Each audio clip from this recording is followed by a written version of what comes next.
Reactions between strongs and weaks proceed to completion. That is, all of the strong is consumed. When adding a strong to either a weak or a buffer, you first calculate the concentrations after the reaction using stoichiometry. Then you calculate the equilibrium concentrations using Ka or Kb. Now there's a really good chance that none of that has made any sense so far. Let's do an example to hopefully shed some light on what we're trying to teach you here. Here we go. 2 liters of a buffered solution of pH 4.74 contains 0.3 moles of acetic acid, there's its Ka, and 0.3 mole of sodium acetate. We definitely have a buffered system here. We have a weak acetic acid, and we have mixed in a salt that has an ion in common with the weak, namely the acetate ion.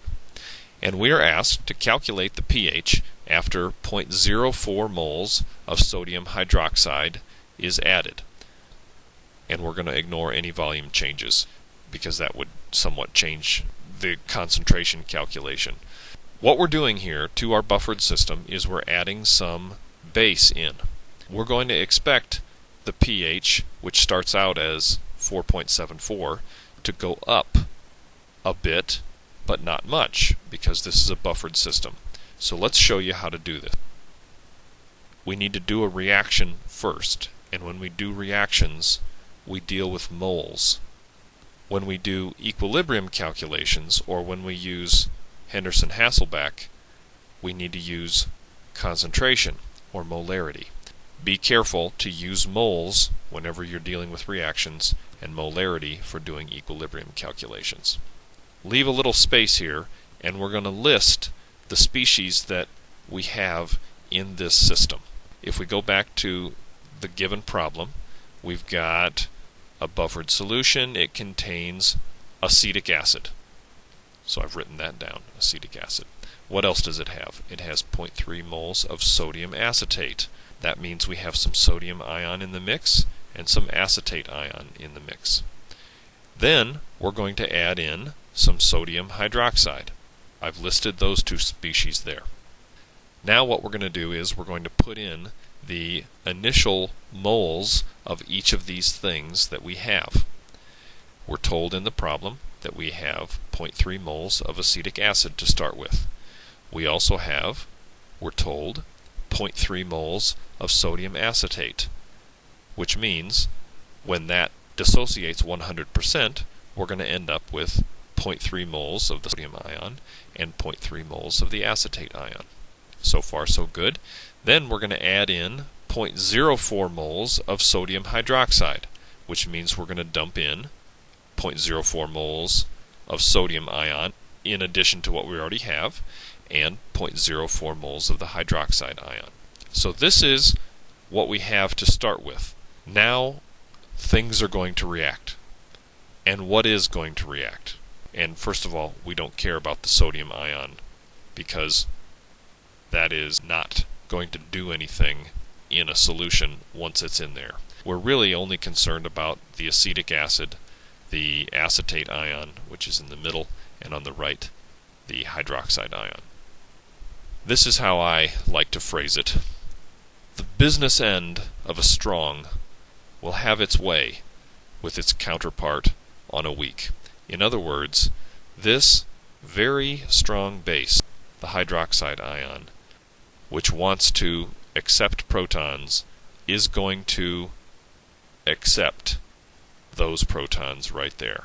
It's going to take as many as it needs, which means that in very short order, the amount of hydroxide ion in this solution will be very close to 0, because all 0.04 moles of it will take off an H. Look how much acetic acid we have. We have 0.3 moles.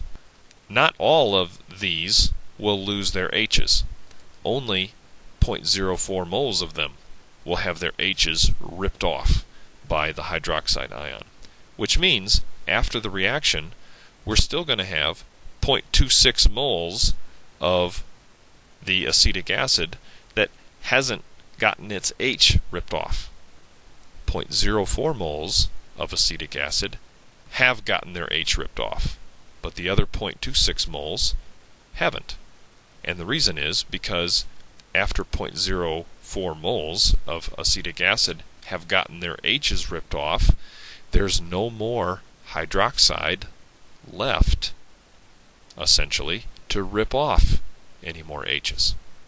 Alright, now, what about the acetate ion? We started out with 0.3 moles in the mix, but what happens to an acetic acid molecule when its H has been ripped off? Doesn't it turn into an acetate ion? Which means that the amount of acetate will go up by 0.04 moles from 0.3 to 0.34. These problems, the degree of thinking is highest right here. If you can get through this, the rest is easy. In other words, all the thinking is done pretty much up to this point. And after that, it's just grunt work. So now let's do the grunt work.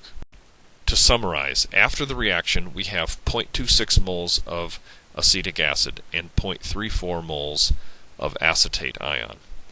That's after the reaction, but now we're going to the equilibrium calculation. And I'm going to go ahead and use Henderson-Hasselbalch, and for that we need concentrations, not moles. Concentration is moles per liter, solution volume is 2 liters, so we have the concentrations of acetic acid and the acetate ion. We have an acid buffer, so I'm going to use the acid form of the Henderson-Hasselbalch equation. The Ka of the acid was given. The first part of Henderson-Hasselbalch says I need to calculate the pKa, so I've shown the work to do that. And then we need to add in the log of the ion concentration, 0.17. If you look in the upper right corner, there's the ion concentration, 0.17, and the weak concentration is 0.13. So as long as we don't make any mistake on our calculators, if you take 0.17 divided by 0.13 and then take the logarithm of that answer, you get this positive number, 0.1165, and there we have final pH, which, as we said at the outset, we expected to be somewhat higher than 4.74 because we've been adding a base, and sure enough, it is somewhat higher than 4.74. It's 4.86.